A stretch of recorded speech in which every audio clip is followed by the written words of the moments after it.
오늘 하나님 말씀은 시편 130편 1절에서 131편 3절까지 말씀입니다.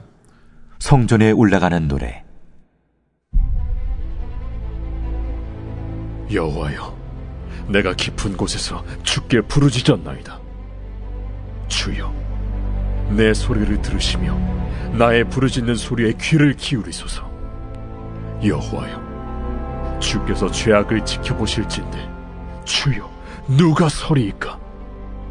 그러나 사요하심이 주께 있음은 주를 경외하게 하심이니이다. 나 곧 내 영혼은 여호와를 기다리며 나는 주의 말씀을 바라는도다. 파수꾼이 아침을 기다림보다 내 영혼이 주를 더 기다리나니 참으로 파수꾼이 아침을 기다림보다 더하도다. 이스라엘아, 여호와를 바랄지어다. 여호와께서는 인자하심과 풍성한 속량이 있음이라. 그가 이스라엘을 그의 모든 죄악에서 속량하시리로다.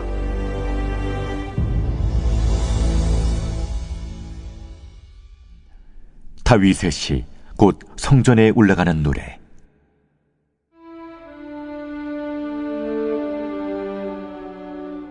여호와여, 내 마음이 교만하지 아니하고 내 눈이 오만하지 아니하오며 내가 큰 일과 감당하지 못할 놀라운 일을 하려고 힘쓰지 아니하나이다.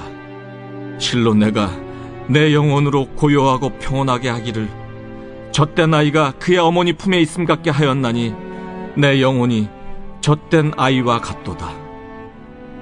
이스라엘아, 지금부터 영원까지 여호와를 바랄지어다.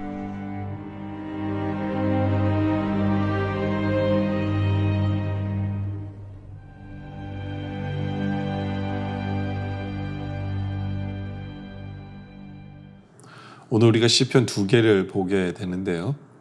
두 부분 다 하나님을 바라고 있는 그러한 모습을 설명합니다. 7절에 보면 이스라엘아 여호와를 바랄지어다. 그렇죠? 134장 131편 3절에도 보면 이스라엘아 지금부터 영원까지 여호와를 바랄지어다라고 표현합니다. 우리는 하나님 얼마나 바라고 있습니까? 하나님의 임재가 경험되어지기를 얼마나 소원하고 있습니까? 시편 기자는 특별히 어떤 상황이냐 하면요, 1절의 상황입니다. 여호와여 내가 깊은 곳에서 주께 부르짖나이다. 깊은 곳에 있기 때문에 하나님을 바라는 거죠. 그렇죠? 깊은 곳이라는 것은 여러 가지 의미를 표현할 수 있어요. 어떤 면에 있어서는 내가 벗어나고 싶은 죄악에서 벗어나지 못하는 상황을 깊은 곳이라고 설명을 할 수도 있습니다. 또 내 힘으로 도저히 해결할 수 없는 그 상황 속에 있는 것을 깊은 곳이라고 표현할 수도 있어요. 그리고 또 너무너무 외로움 속에 있는 것도 깊은 곳이라고 할 수 있어요. 물론 내 주위에 사람이 있을지라도 영적으로 하나님이 체험되지 않는 순간 그런 모든 부분을 바로 깊은 곳이다라고 표현을 할 수 있는 것이거든요. 여러분들 우리는 어떤 면에 있어서 깊은 곳에 빠져 있는 부분은 없습니까? 뭐 일이 잘 나가더라도 영적으로는 하나님이 체험되어지고 있습니까? 아니면 해결되지 못한 죄가 있습니까? 그런 것들이 다 깊은 곳이에요.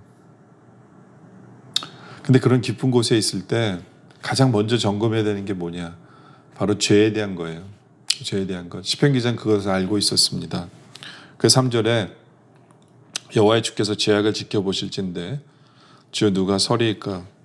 그러나 사유하심이 주께 있으면 주를 경외하게 하심이니이다. 이 죄가 우리의 문제를 가로막습니다. 죄가 가로막아요. 우리를 어둠 속에 있게 만들어요. 근데 감사한 건 뭐냐면 주님의 사유하심이에요. 주님의 용서하심. 주님께서 용서해 주시기 때문에 우리는 주님을 바라야 된다 라고 설명합니다. 그러면서 8절에 보면 시편 기자가 이런 고백을 하죠. 그가 이스라엘을 그의 모든 죄악에서 속량하시리로다. 그렇죠? 용서하시고 회복시켜 주실 것이다 라고 시편 기자가 고백을 합니다. 그 때문에 우리가 어둠 속에서 나오길 원하십니까? 어둠 속에서 해결받길 원하세요? 깊은 곳에서 이제는 나오기를 원합니까? 그렇다면 먼저 우리의 죄를 돌아보길 원합니다. 그리고 우리 죄를 주님 앞에 회개하길 원합니다. 왜냐하면 우리 주님은 우리 죄를 속량시켜 주시는 분이기에, 용서해 주시는 분이기에, 우리가 어떤 죄를 졌든지 간에 주님 앞에 나오는 말미암아 그 깊은 곳에서 헤쳐나오는 우리들이길 원합니다. 그러면서 시편 기자는 계속해서 주님을 바란다라고 표현합니다. 6절에 보면 파수꾼이 아침을 기다림보다 내 영혼이 주를 더 기다리라니 참으로 파수꾼이 아침을 기다림보다 더하도다. 파수꾼이 아침을 기다리는 것처럼. 그렇죠. 여러분들 그 밤새도록 바깥에서 뭘 지키고 있는 사람은 제일 기다리는 게 뭐예요? 빨리 아침이 와서 집에 가고 싶은 거죠. 집에 가서 쉬고 싶은 거잖아요. 얼마나 졸렸겠어요. 그죠? 마찬가지예요. 바로 이 심정으로 시편 기자는 하나님을 바란다, 하나님을 기다린다라는 거죠. 우리는 얼마나 하나님을 바라고 있습니까? 얼마나 하나님을 기다리고 하나님의 임재 속에 들어가고 싶습니까? 그렇죠? 시편 기자는 자기 혼자만 하나님 바라는 것뿐만 아니라 이제는 7절에서 이스라엘아 여호와를 바랄지어다. 그렇죠? 이스라엘아. 자기뿐만 주님의 임재를 기다리는 게 아니라 온 이스라엘 함께 기다려서 공동체 속에 임재하시는 하나님을 체험하고 싶은 거예요. 왜냐하면 그것이 어둠 속에서 깊은 곳에서 헤쳐나오는 방법이기 때문에. 근데 하나님의 임재를 가장 확실하게 경험하는 방법 중에 하나가 뭘까요? 그것은 바로 말씀입니다. 말씀이에요. 5절에 보면 나고 내 영혼은 여호와를 기다리며 나는 주의 말씀을 바라는도다. 그렇죠? 우리가 어떻게 하나님을 경험합니까? 어떻게 하나님의 임재 속에 들어갑니까? 하나님의 역사 속에 내가 살고 있음을 어떻게 압니까? 그것은 말씀 속에서 경험되어지는 거예요.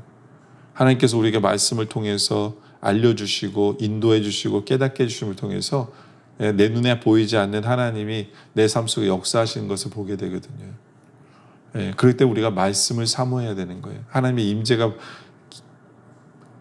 기다려지고 소원되어지고 하나님을 바라십니까?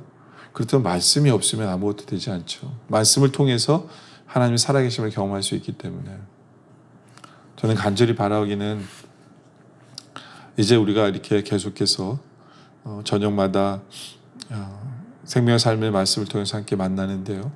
말씀을 통해 주님의 임재를 체험하는, 그래서 이 말씀을 보는 이 시간이 너무나 기쁘고 즐거운 여러분들이 되길 원합니다.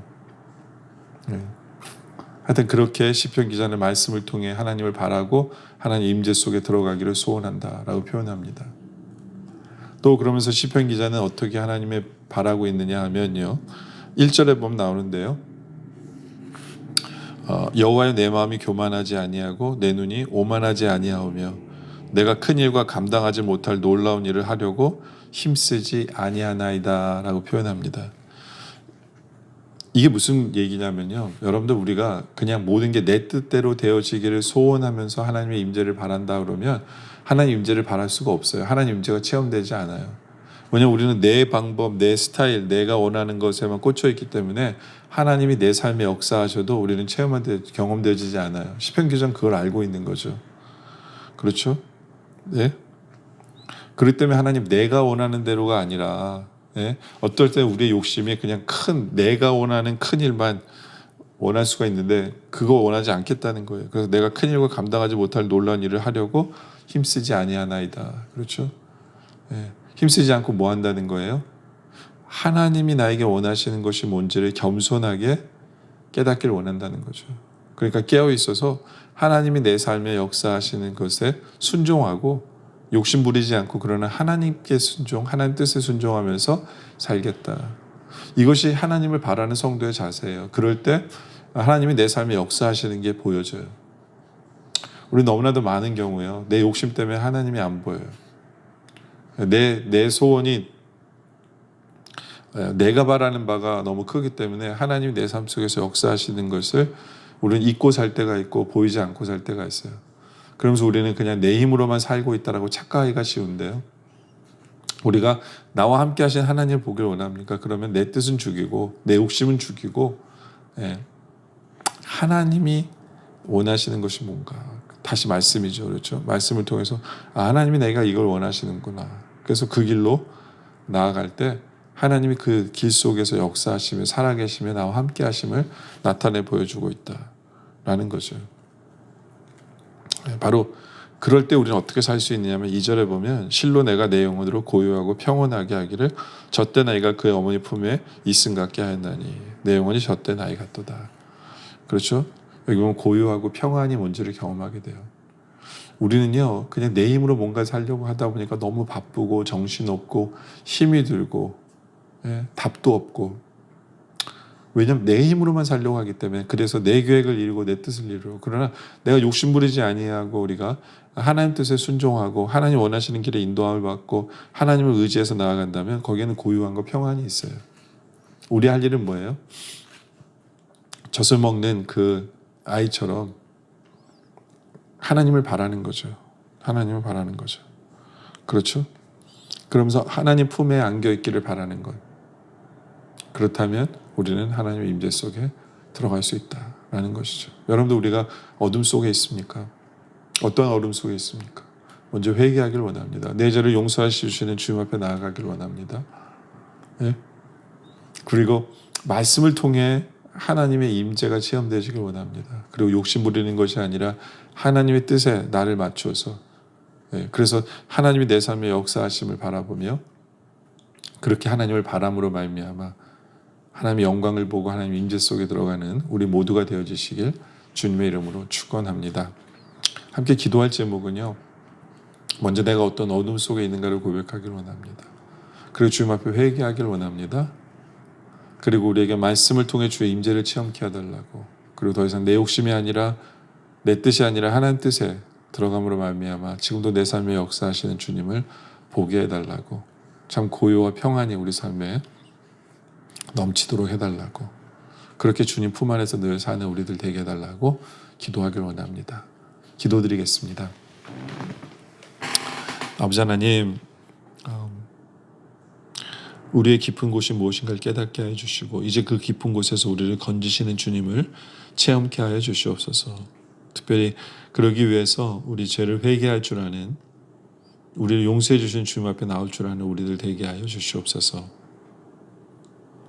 또 하나님 아버지 그러기 위해서 말씀을 통해 하나님의 임재 속에 들어가는 말씀을 바라는 우리 모두 되게 하여 주시고 내 욕심대로 살기 원하는 것이 아니라 하나님 뜻에 맞춰서 살기를 소원케 하여 주시옵소서. 그래야 아버지 하나님 정말 우리 삶에 참 고요와 평안이 넘치는 그렇게 하나님 품에 안겨 사는 우리 삶이 되게 하여 주시옵소서. 오늘 말씀에 감사드립니다. 계속되어지는 기도 속에도 주님 함께 하여 주시옵소서. 예수님의 이름으로 기도드립니다. 아멘.